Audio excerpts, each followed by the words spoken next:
Hi, welcome. My name is Kate McCusker. I'm the Public Engagement Officer for the Department of State Lands and also your moderator for this information session. Thank you for taking the time to join us and learning more about the rangelands, farmlands, forests, and other land that DSL manages to support the Common School Fund, as well as our upcoming revision to the School Lands Management Plan.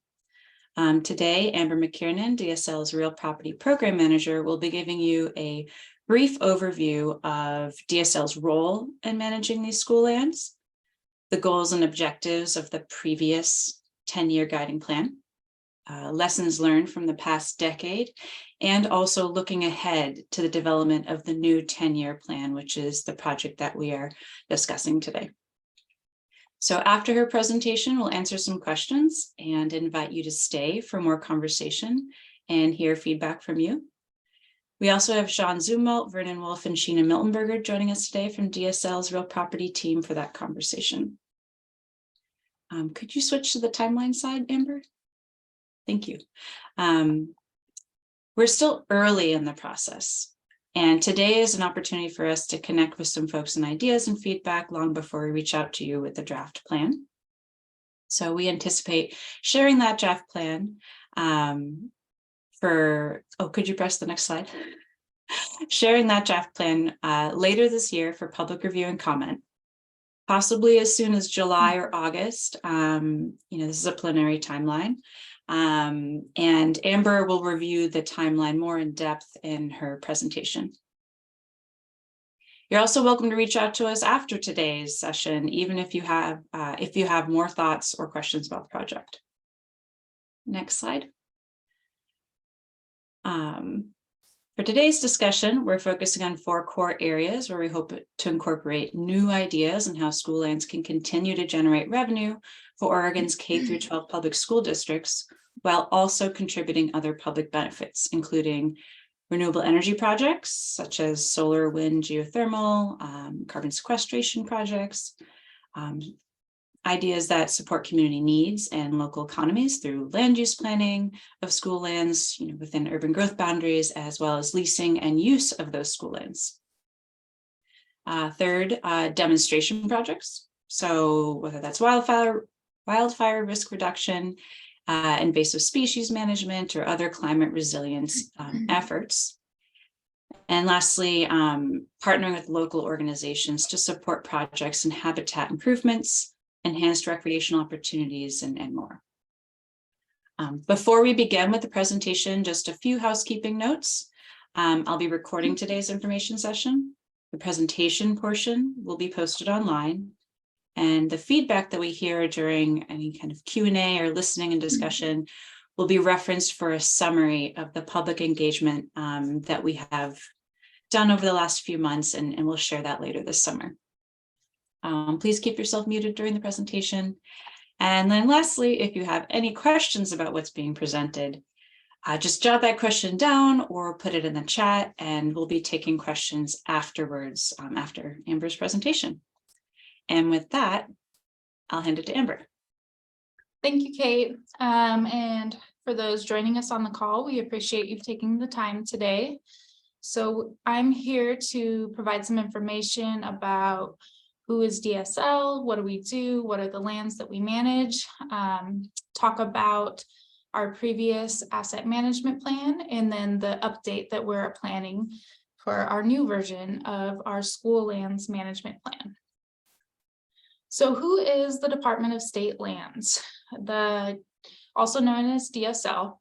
The Department of State Lands is one of the oldest agencies in the state. It was established at statehood and given lands from the federal government to manage for the benefit of schools.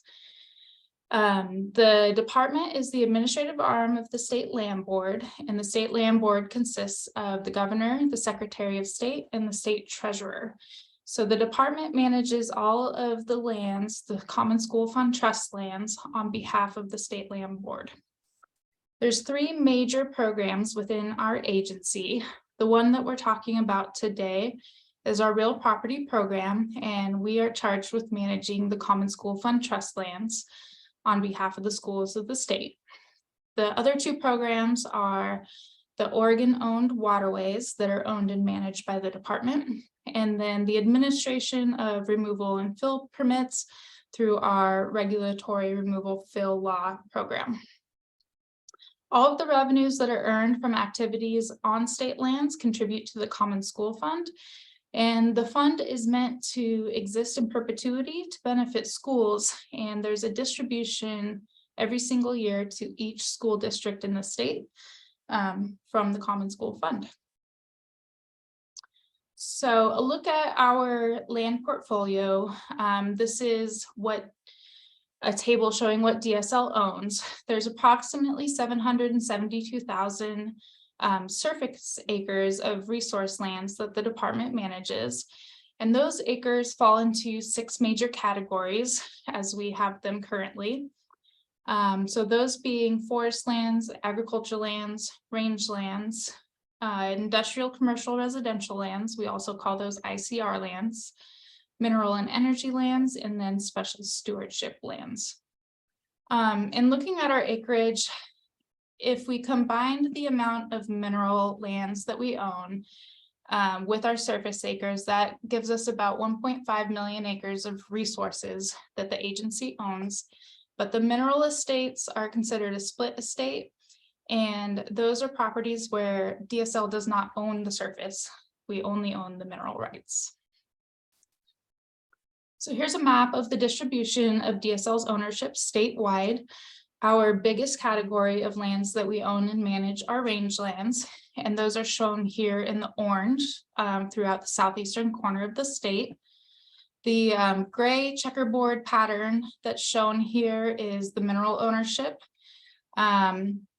that we're left with. When the state was granted lands from the federal government, we were given every section 16 and 36 in every township, which was a very scattered way to own property. And over time, we've gone through a series of land exchanges, mostly with the Bureau of Land Management, to block up our surface ownership that helps us more efficiently manage our lands.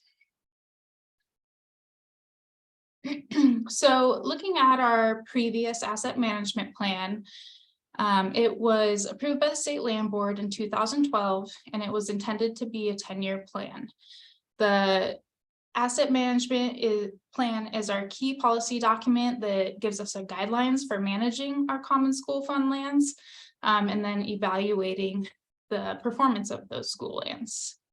The objectives of the former plan were largely based on rebalancing our asset portfolio, and through doing that, generating returns that would exceed the 10-year average from the investment return of the Common School Fund. And the method they identified to accomplish that was by disposing of low-performing lands and acquiring higher-performing lands.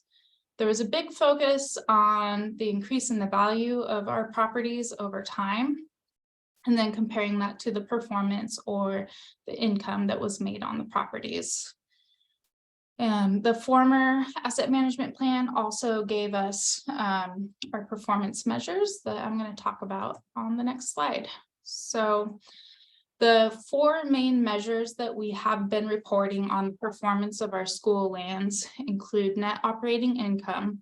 So making sure that we're bringing in more revenue than what we're spending on our management activities. The annual land value appreciation, so how much in value did our property increase year over year, the total revenue that we're bringing in, and the total revenue compared to the net operating income was how they calculated return on asset value. But that didn't seem to be a very good measure of what the department was actually doing in managing their school lands. So there's beneath our asset management plan, we also have strategic plans, and this is where we kind of fine tune our management priorities. And we have successfully, through the 10-year term of the previous plan, completed a rate study and market analysis for our communication site leases, and we're working on wrapping up rulemaking for those currently. We completed a complete inventory and assessment of all of our rangelands. We updated our fees and went through rulemaking for easements, and We identified that we want to do a renewable energy market analysis, and it's still in our strategic plan, and I suspect that'll come up in the next version of the plan. But that hasn't been completed to date, although it is a priority. And then we've also successfully hired a forester to represent the department's forest land assets and help us develop a forest lands management strategy. In the effort to rebalance the portfolio of assets, we did go through a series of land sales on lower performing lands. And we sold about 33 parcels and brought in close to $1 million in revenue. And that was throughout the 10-year plan period. The acquisition of higher potential parcels was largely completed by in lieu selections from the BLM or the federal government. And those are properties that the federal government still owes the state. And we are still working on acquiring those as well.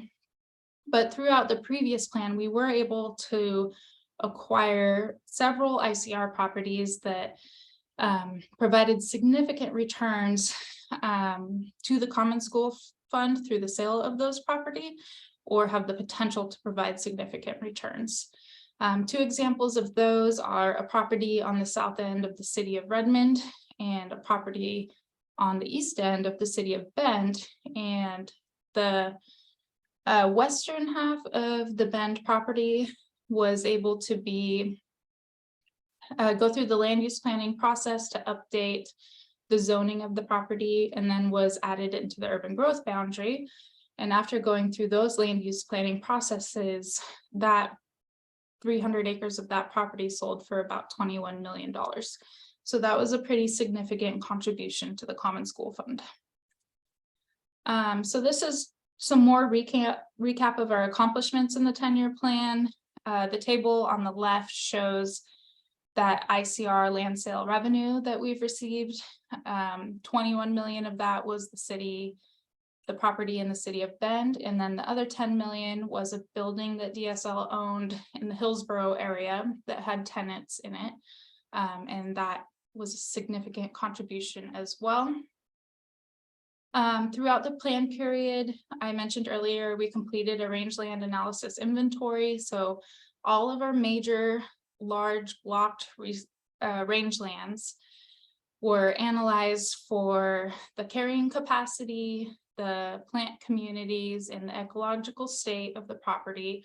So we have very good inventory data on all the properties that are grazed or leased for grazing uses.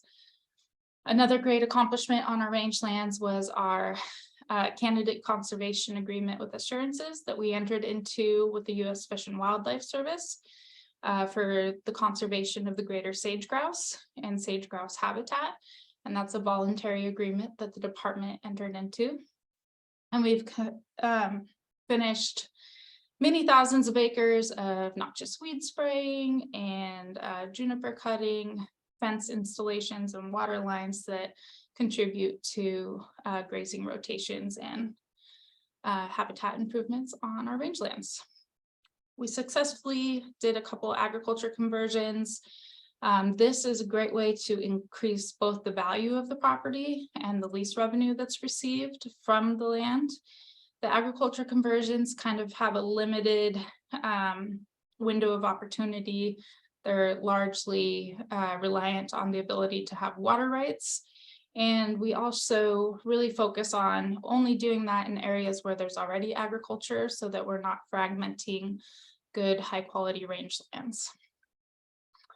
In the forest lands, we've successfully completed some thinning projects that contribute to wildfire resiliency and also improve forest health.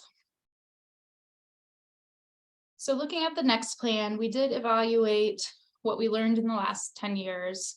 Those performance measures that I mentioned before, we decided don't really fit necessarily. They're not a good description of the successes we have in our land management activities. If we're only looking at return on asset value as a performance measure, it's really hard to get that number to go up unless your land values significantly increase or your lease revenues significantly increase. And it's just really not a good descriptor of lands that are intended to be managed in the long term. We also learned that sale of low performing lands didn't create quite the revenue we expected for the amount of effort that it took or the amount of staff time that it took. And then on the flip side, learned that the land use planning process has really great potential to increase the value of property and then provide significant income if we're later able to sell those properties. We also learned, I mentioned we owned a building at one point in time, that wasn't a very good fit for the department. We're just not set up to manage properties like that. And also external factors are always present, and namely wildfires are a big risk in affecting the revenue that we earn, because we can end up with multi-million-dollar wildfire bills in a worst case scenario.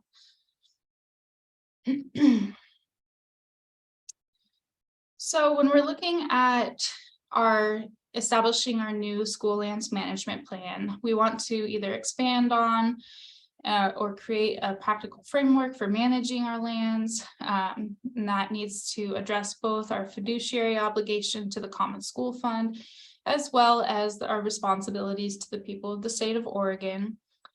We need to be able to be adaptable in our management and respond to changes in both the economy and the world, things like climate change and wildfires.